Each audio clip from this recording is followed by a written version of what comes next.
Olá para você que está na TRT-FM e acompanhando também no canal do YouTube, @TRT-FM 104.3. Hoje eu me encho de alegria aqui porque entrevisto um conterrâneo.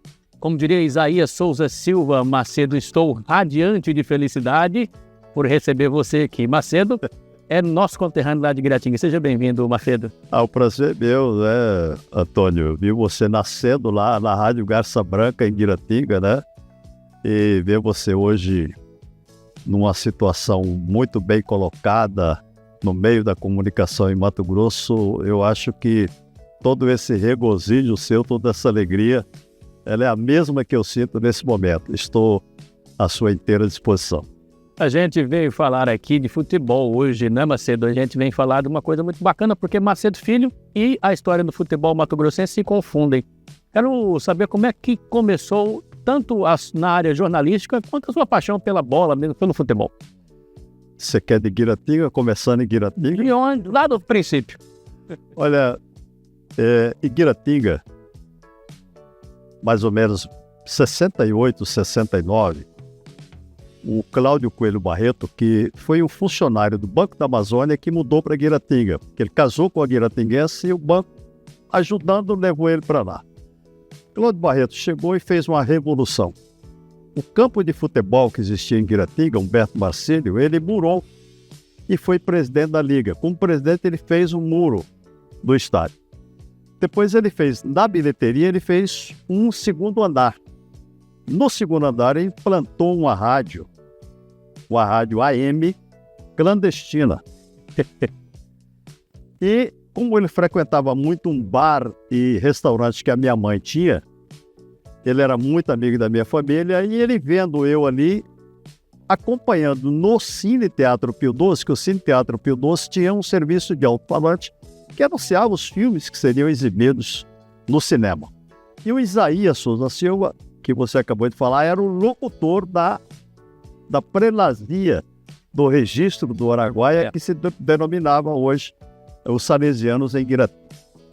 E eu ficava ali varrendo o cinema, sendo porteiro do cinema, e ia para o estúdio na hora 6 horas da tarde, que era a hora do Ângelo, que fazia a propaganda do cinema, que na verdade começava às 5h30, falando dos filmes, e às 18 horas com a oração da Ave Maria, e posteriormente a hora do Ângelus. E eu ficava ali vendo Isaías, e foi nascendo o meu interesse. Então eu já tinha mais ou menos uma queda. Quando o Cláudio Barreto me convidou, que ele ia inaugurar a emissora, ele me convidou para ser o diretor. Eu era um garoto lá de 17 para 18 anos, e implantei aquela rádiozinha, e futebol era embaixo, que a rádio estava em cima, o futebol era embaixo. Eu espichei um fio e fiquei na beira do campo ali. Quando tinha jogo, ficava ali. Lástima de narração de futebol, não tinha para onde ir. Mas nasceu isso aí, nasceu isso. Eu vim para Cuiabá em 1970, em dezembro de 1970, e fui completar meus estudos de ginásio, fazer o 3º e o 4º ano ginasial, no ginásio Dom Aquino, no bairro do Porto, na capital mato-grossense. E ali tinha um professor de história que ele dava aula com a classe seguindo um monitor. O que fazia o monitor? O monitor, ele entrava na sala de aula, era o professor Nilo, entrava na sala de aula, o monitor pegava o livro de história e começava a ler a parte do dia. E ele ia interrompendo aquela leitura e dando as explicações, ajudando. A classe tinha 50 alunos. E ele fez um exame de admissão para ver quem seria o monitor, que é o cara que lesse alto e lesse claro. E, na verdade, começou pelo lado de lá das fileiras, e eu era o primeiro, na entrada eu era o primeiro, fui o último então. Então, os 49 leram e eu fui o 50º. Quando eu comecei a ler, a classe bateu palma. Ele falou, então beleza, você é o monitor.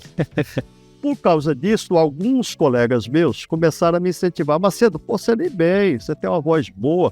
Por que você não vai para a rádio aqui? A rádio aqui na época, estou falando da época, a rádio está meio carente de bons nomes. Vai para lá. Eu tentei ir. Peguei corda, como se diz da gíria, né? Peguei corda.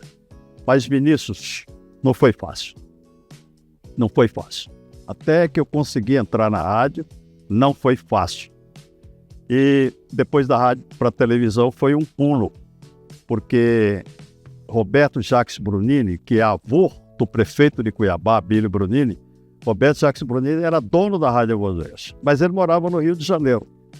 E ele estava muito ligado, porque tinha meio-irmão dele, Raul Brunini, que era um dos grandes nomes do Sistema Globo de Rádio. E ele veio com aquela mentalidade de Globo do Rio, voltou para cá e comprou a Rádio Voz do Oeste, que na época pertencia ao doutor Enio Vieira, Enio Carlos Souza Vieira, que foi membro do Tribunal de Contas do Estado de Mato Grosso, foi presidente do Banco do Estado de Mato Grosso, comprou a rádio do doutor Enio. Mas ele falou, da rádio onde ela está, na Praça Ipiranga, eu não quero nada, lá está o museu. Eu quero fazer uma coisa moderna, estilo Globo, aquele jeito dele, bem cariocado, do senhor Roberto Brunini.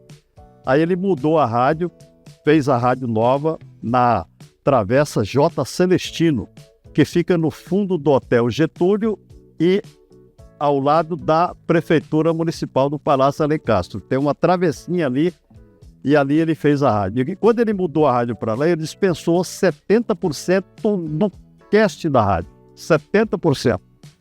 Mas ele, que só apareceu no dia dele tomar posse, ficou alguns dias ouvindo a rádio e fazendo anotações de quem que encaixava no perfil dele.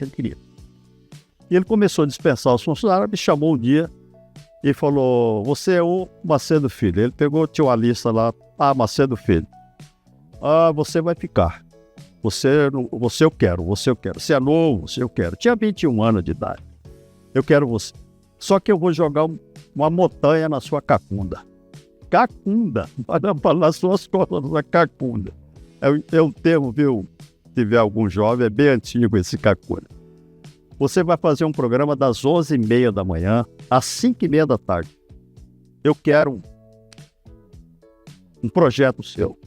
Ele me dá 4 dias. Fechou. 4 dias voltei, tá aqui o projeto. Ele leu e falou, é justamente o que eu queria. E eu fiz esse programa. Então, por fazer esse programa, depois que eu tinha entrado, 73, 74, 75, das 11h30 às 5h30 da tarde, eu ganhei a visão da televisão. Do único canal de televisão que tinha em Cuiabá, que era a TV Centro-América. Só tinha a TV Centro-América. E aí foi o meu começo. Tá ótimo, a gente está conversando hoje no Lounge TRT com Macedo Filho. Macedo, e aí, lógico, você tem essa grande história no rádio, passou por várias emissoras, depois foi para a televisão, e é dessa televisão que muita gente lembra hoje do nome Macedo Filho. Como é que começou essa carreira na televisão? Arquivo, você disse já aqui para mim que perdeu vários arquivos, mas fez grandes coisas para aquela época. Eu tenho muita coisa arquivada, que eu tive 2 grandes períodos na televisão. Primeiro, vai de 72, final de 72 até 1980 na TV Centro-América. Na TV Centro-América. A TV Centro-América, ela começou a fazer alguma filmagem em 1975. Eu já estava lá há 3 anos, era só notícia no rádio hoje, né? Sem ilustração, sem filmagem, sem nada. Então, eu tive 2 grandes períodos. Esse período da TV Centro-América e depois um período que eu fiquei 2, 3 anos fora da televisão, 81, 82, até metade de 83 eu fui para a TV Brasil Oeste, que foi o segundo canal que entrou. Aí eu entrei e fiquei 13 anos. Nesses 13 anos, e até o momento, com o que eu faço aqui, ali, acolá, em outros canais, eu construí um arquivo muito vasto, que é o suficiente para revelar muito da história do nosso futebol. Eu fiquei 13 anos na Bandeirantes fazendo isso. E quando eu estava na TV Centro-América, porque nós éramos dirigidos por Antonieta Rias Coelho, que foi a implantadora da TV Centro-América, mas ela ficou até um certo ponto quando o grupo, a Rede Mato Grossense Televisão, da família Zaran, resolveu dar um upgrade. E não viu, talvez, na Antonieta, ou não quiseram dar a Antonieta a chance de dar esse pulo na TV Centro-América. Então, eles trouxeram uma equipe completa, diretores e operadores, tudo da TV Rio Preto, de São José do Rio Preto, São Paulo, que constava como cabeça de chave José Pedro de Freitas, que foi, dentre outras coisas, diretor da Rede Tupi de televisão, que foi o homem que implantou o VT, o videotape da TV brasileira, foi o José Pedro de Freitas. E ele era de Uberaba, mas saindo da Rede Tupi, ele estava em São José do Rio Preto. E de lá o Grupo Zarando trouxe o José Pedro. Com ele veio um jovem jornalista chamado João Roberto Curti, que foi criado e educado em Quebec, no Canadá. Falava um francês extraordinário. O Curti veio, ele era um apresentador de jornais lá em Rio Preto. Então veio ele mais uma equipe de operadores de primeiro nível. Então a Antonieta anoiteceu, não amanheceu, né?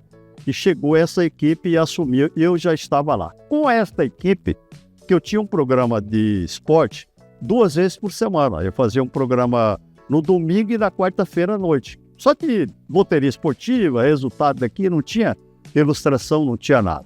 O Curti chegou, o João Roberto Curti me viu no vídeo. Aí ele passou a falar, ele era gozador, né? Ele era bem afrancesado. Ele falou, eu não vou te chamar de Macedo, vou chamar de Monsieur. Então, Monsieur, é o seguinte, vamos dar uma regaçada nessa televisão. E como, Curti? Na televisão, ela entrava no ar às 5 da tarde, exibindo desenhos animados.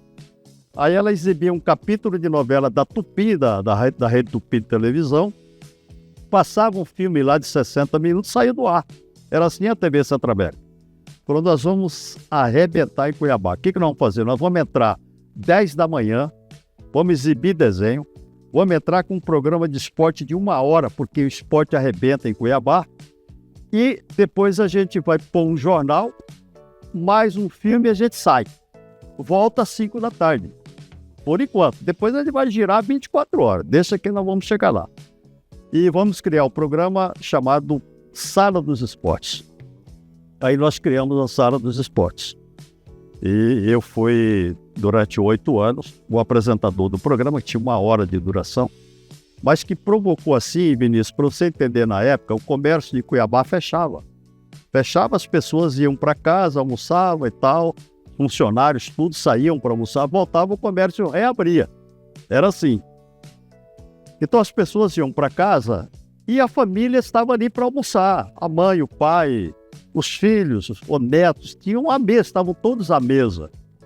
E o Macedo Filho foi o homem que acabou com isso. Porque a televisão ficava na sala e eles na sala de jantar. E aí começou as pessoas ir para ver o programa, Sala dos Esportes. O que é isso? O que é isso? Corria lá, refazia o prato, voltava. Eu encontrei muitas senhoras na época que me interpelavam, falavam, você acabou com a união da minha família. Foi você que acabou com isso, com aquele programa. Ele quer dizer que a senhora não gostava também. Ah, eu gostava. Então foi um período muito legal. Já na TV Brasil Oeste, eu fiz o programa Polo Esporte durante 13 anos, que esse Polo Esporte aí é uma marca, né? Uhum. Você pegar a Sala dos Esportes na TV Centro-América, depois o Polo Esporte na TV Brasil Oeste, 2 marcas que vai perdurar aí por séculos. E desse período que eu estive no Canal 8, no programa Polo Esportes, é que eu tenho um arquivo muito bem preservado, com muita coisa fantástica que aconteceu no nosso futebol. Não estou falando só de Cuiabá. Você pegar Rondonópolis, Sinop, Cáceres, Barra do Garças, Jaciara, os municípios estão ali documentados. Marcelo, com toda essa experiência que você me contou aqui agora, contou para o nosso ouvinte, chega a hoje o Macedo Filho a pensar, olhar para a situação atual. O que você acha que evoluiu ou involuiu, tanto nas transmissões, no jeito de comunicar o futebol, quanto também no jeito de jogar? Nós evoluímos em todos os quesitos, todos. O rádio, que era o grande sustentáculo do futebol, do esporte, acabou, morreu. A televisão hoje, com os direitos autorais, elas perderam a autonomia de transmissões, de horário de transmissões. Vou dar um exemplo claro de hoje. O Campeonato Mato-Grossense de Profissionais da Primeira Divisão, a detentora dos direitos é a TV Centro-América. Mas a TV Centro-América foi obrigada a exigir da federação que os jogos em Cuiabá sejam realizados sábado às 3 horas da tarde. Gente, Cuiabá hoje está enchapada, tá lá no... Como é que chama lá? Onde tem a barragem, lá no Manso. No Manso. Tá pra aqui, tá pra colar. Sábado à tarde, 3 horas. Um clássico misto operário, o cara vai sair da piscina lá da chácara dele para vir. Não vem. Então esse é o primeiro quesito. Isso aí já detonou, já matou, já sepultou. No momento, é uma pá de cal que veio sobre o nosso futebol. Segundo, o Cuiabá Esporte Clube disputou 3 anos a Série A.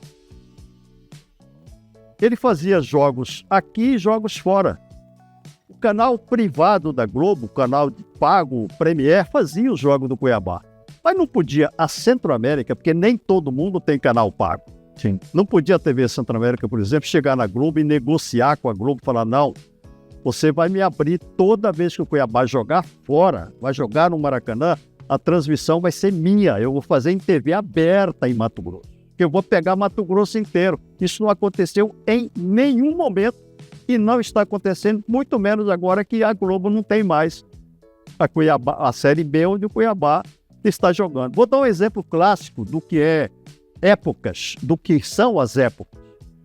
1985, o Canal 8 era da Rede Manchete, transmitia a programação da Rede Manchete de televisão. 1985, o Misto disputou a primeira divisão do futebol nacional, a Série A. O futebol fervia na nossa capital. Para o Misto conquistar a vaga de disputar em 1985, ele passou aqui por coisas que você não imagina nos clássicos contra Dom Bosco, contra Operário e contra União para ganhar a vaga. Aí o Misto vai disputar o Nacional, estreando em Maceió contra o CSA, depois jogando contra o Sergipe em Aracaju. Depois tendo que jogar em Manaus, em Belém, São Luís do Maranhão, em Recife, Fortaleza, Natal, João Pessoa. E aí? Jogar lá em Porto Alegre contra o Internacional, jogar contra o Vasco no Rio, contra o Bangu no Rio de Janeiro. E aí? Como que fica a equipe do Macedo Filho no Canal 8? Eu fui na Manchete, pedi uma reunião com o Departamento de Esporte da Manchete. Falei, olha, tem uma situação que, para mim, vocês vão ter que conceder, porque talvez seja o único estado do Brasil onde vai morrer um chefe de uma equipe de esporte se ele não transmitir os jogos do time, que a população vai me matar. Aí eu contei a história do Misto, a história do nosso futebol, e eles me concederam, toda vez que o Misto jogasse fora de Cuiabá, toda vez que o Misto jogasse fora de Cuiabá, que fosse num dia de semana, a Manchete, naquele horário, ela abria 2 horas da programação para a gente fazer o jogo ao vivo aqui. E aí, quando o Misto estreou numa terça-feira, lá em Maceió, 7 horas da noite, estava a TBO transmitindo ao vivo, direto lá do estádio Rei Pelé, que eu fui lá negociar. Não era para acontecer agora com o Cuiabá Esporte Clube? Não acontece. Não acontece. Então são as forças, as convicções, e você ir negociar, conversar e bater o pé. Eu me lembro que o grande produto da Rede Manchete Televisão era o grande Jornal da Manchete. O Jornal da Manchete, ele ia... Bianchini era o apresentador. O grande Antônio Carlos Bianchini era o apresentador. Era o Cid Moreira da Manchete.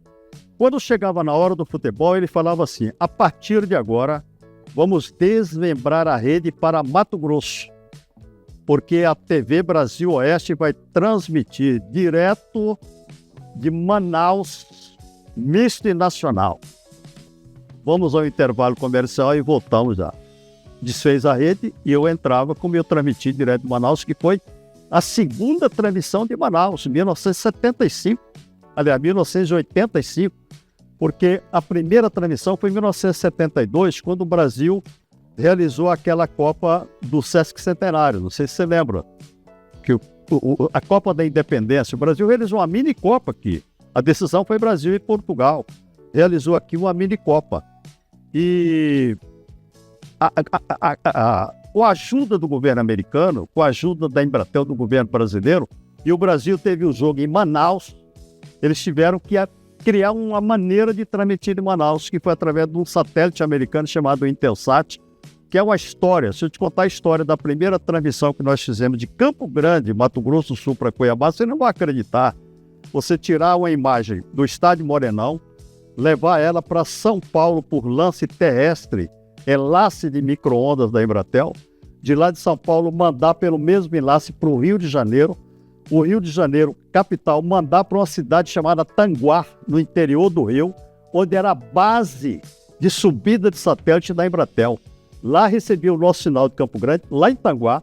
Tanguá jogava no satélite, Chapada dos Guimarães, que rastreava para a Embratel, chupava do satélite americano, o Intelsat, e por enlace passava para o Morro Bandeirantes aqui, para a Embratel, e a Embratel nos entregava o sinal. Olha como que era uma transmissão de futebol naquela época. A gente vivenciou tudo isso, o tempo é curto. Eu gostaria de conversar mais. Ótimo, nós estamos falando aqui com o Macedo Filho sobre o futebol matogrossense. Toda essa experiência, Macedo, que você vai encontrando e vem encantando a gente. Agora falando sobre, a gente já falou das dificuldades, até porque a mídia se transformou e você comentou isso, mas Mato Grosso está num crescimento, né, pelo menos no agro. Você acha que financeiramente isso pode beneficiar o Cuiabá, o misto, para conseguir mais patrocínios e esses times subirem aí, Cuiabá voltar para a Série A, o misto subir da Série D para a Série C, B, enfim, e galgando espaços maiores? Há essa possibilidade? O que traz apoio de quaisquer empresas, que traz apoio, é o futebol forte, é o time ser bom, é gente na arquibancada. O camarada que recebe um pedido de patrocínio, um empresário, ele já tem uma fotografia, ele tem uma sondagem, mas peraí, jogou misto e operário, que é o grande clássico daqui, mas só tinha 250 pagantes na Arena Pantanal. Só tinha 300 pagantes no estádio Presidente Dutra. Ninguém está ligado nisso. Essa é a primeira imagem que se revela nessa fotografia.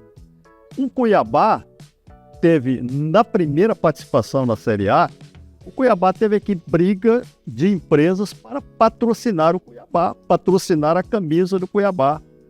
Todas elas estão fora hoje, porque o Cuiabá está na Série B e não mostra nenhuma perspectiva de, neste ano, voltar à Série A. Muito pelo contrário.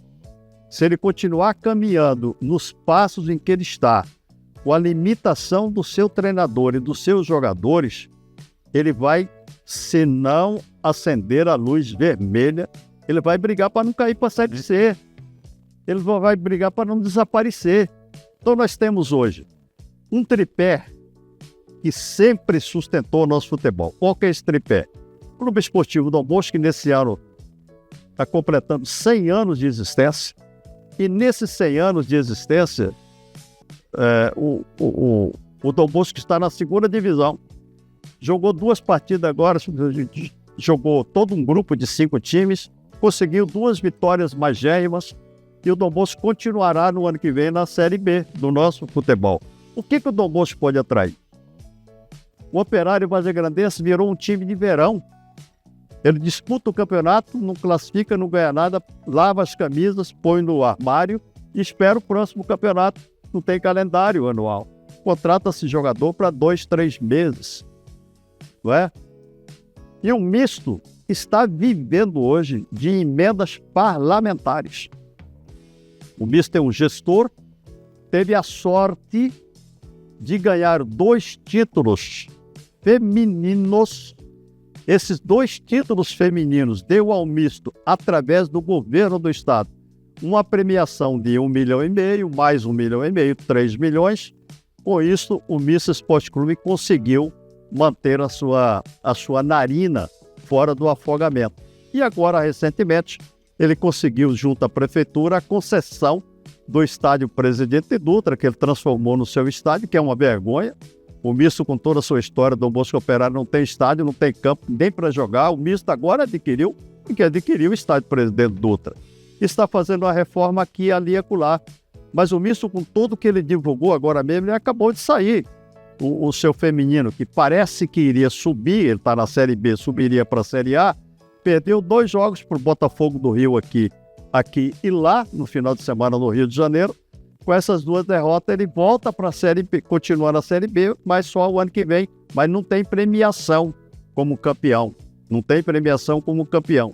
A outra equipe que surgiu, a Ação Santo Antônio, não disse ainda que veio. E o Cuiabá, que embora seja grande, o Cuiabá é grande por causa do poderio da família, que é dona dele. Ele é uma SAF, ele é uma sociedade anônima do futebol. Mas com tudo isso que o Cuiabá tem, ele não conquistou torcida.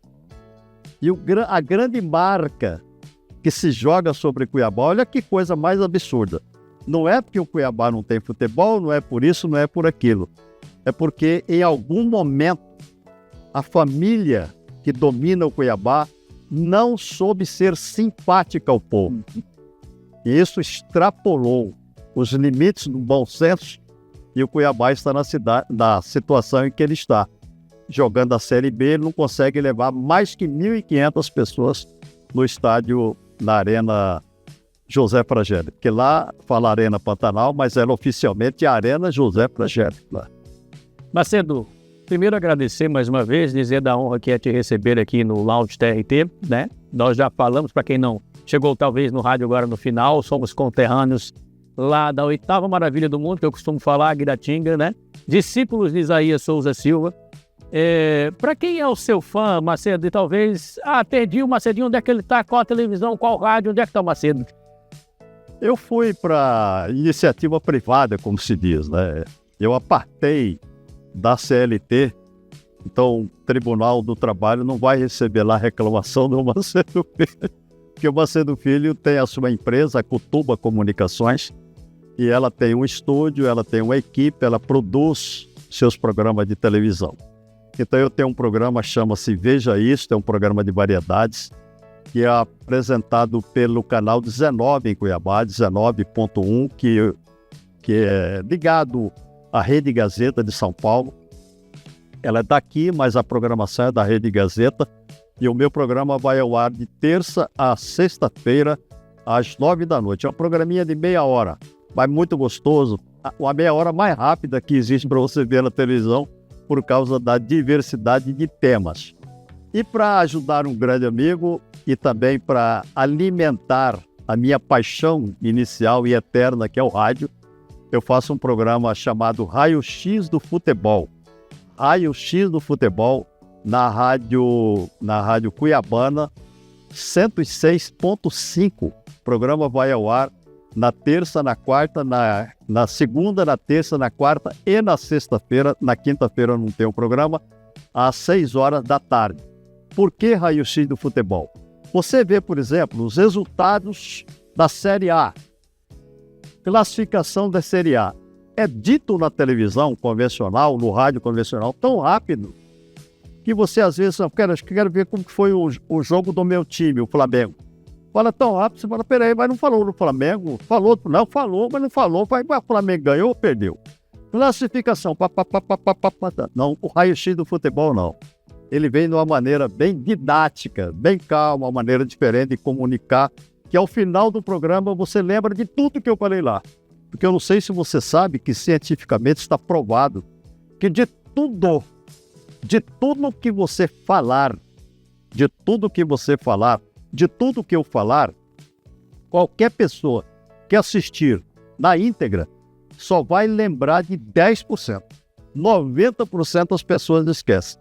O raio-x do futebol não. Você consegue, depois do programa, lembrar dos 100% que eu falei. Macedo, mais uma vez, foi uma alegria estar com você aqui hoje, viu? Muito prazer, meu. Sempre que me chamar, e olha, te fiz um convite, hein? Você que não vai. Obrigado, Tônio. Obrigado, Macedo. Muito bem, na próxima quarta-feira tem mais Lounge TRT. Até lá.